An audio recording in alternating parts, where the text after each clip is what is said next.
पश्चिम बंगाल की जीत के साथ भारतीय जनता पार्टी की राज्य विस्तार नीति को काफी बड़ी सफलता मिल गई, लेकिन इस जीत में बिहारी नायकों की सबसे बड़ी भूमिका साफ साफ दिखी। बीजेपी के बिहारी नायकों की मेहनत का रंग तब दिखा जब अधिकांश मीडिया ने एग्जिट पोल में भाजपा की सरकार बहुमत के साथ दिखाई।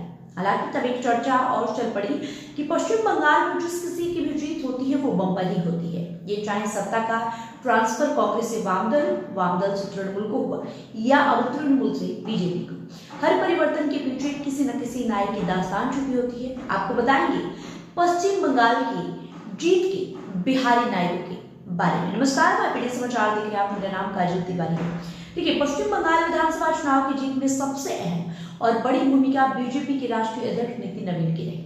पश्चिम बंगाल के विधानसभा चुनाव से ठीक पहले नितिन नवीन को राष्ट्रीय अध्यक्ष बना दिया गया।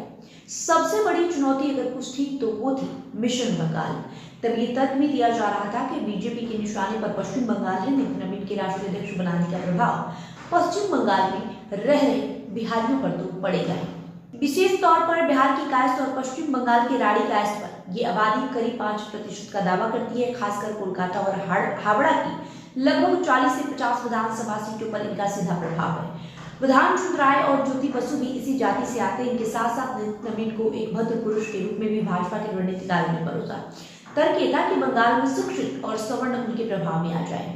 नितिन नवीन ने 2021 के बंगाल चुनाव में काम किया था। इस चुनाव में उन्होंने ममता बनर्जी के खिलाफ एंटी इनकम्बेंसी का पूरा फायदा उठाया था। भारतीय जनता युवा मोर्चा यानी बीजेवाईएम के राष्ट्रीय स्तर के पदों पर रहने के कारण नवीन के पास बंगाल के युवा कार्यकर्ताओं को एकजुट करने का अनुभव था। इसके अलावा मंगल पांडे को बंगाल का प्रभारी बनाया गया तो उसी दिन से बंगाल सरकार की उल्टी गिनती शुरू हो गई। मंगल पांडे के जिम्मे सवर्ण मतों में सेंधमारी करना था। मंगल पांडे सवर्ण को साधने में सफल हुए। यही वजह है कि भाजपा को 206 सीटों पर जीत मिली। रिपोर्ट्स की माने तो मंगल पांडे ने बीते चुनाव में हारी हुई सीटों को 3 कैटेगरी में बांटा था। वो सीटें जहां मार्जिन 10,000 से कम था, वो सीटें जहां मार्जिन 5,000 से कम और जहां मार्जिन 1,000 से कम था।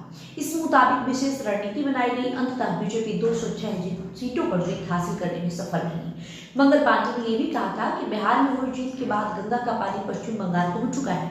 पश्चिम बंगाल को ममता दीदी ने घुसपैठियों का अड्डा बना दिया है। बंगाल सरकार घुसपैठ को रोकने में पूरी तरीके से असफल साबित हुई है। घुसपैठी के सवाल पर बंगाल की परेशान जनता बीजेपी को जिताएगी। दूसरा मुद्दा विधि व्यवस्था बनेगी। यहाँ अपराध रंगदारी चरम पर है, जनता त्रस्त है, इसका भी लाभ मिलेगा। पलायन की एक बड़ी मुद्दा बनेगी।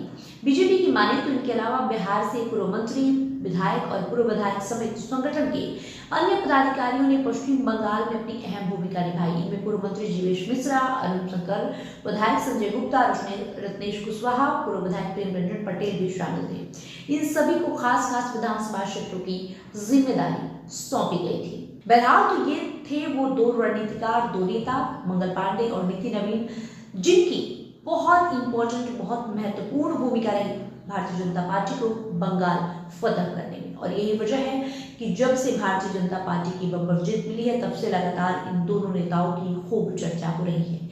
आपको क्या लगता है इस वीडियो पर? आपकी जो भी प्रतिक्रिया हुई कमेंट बॉक्स में जरूर लिखिएगा। वीडियो को लाइक और शेयर करिएगा। बहुत बहुत शुक्रिया।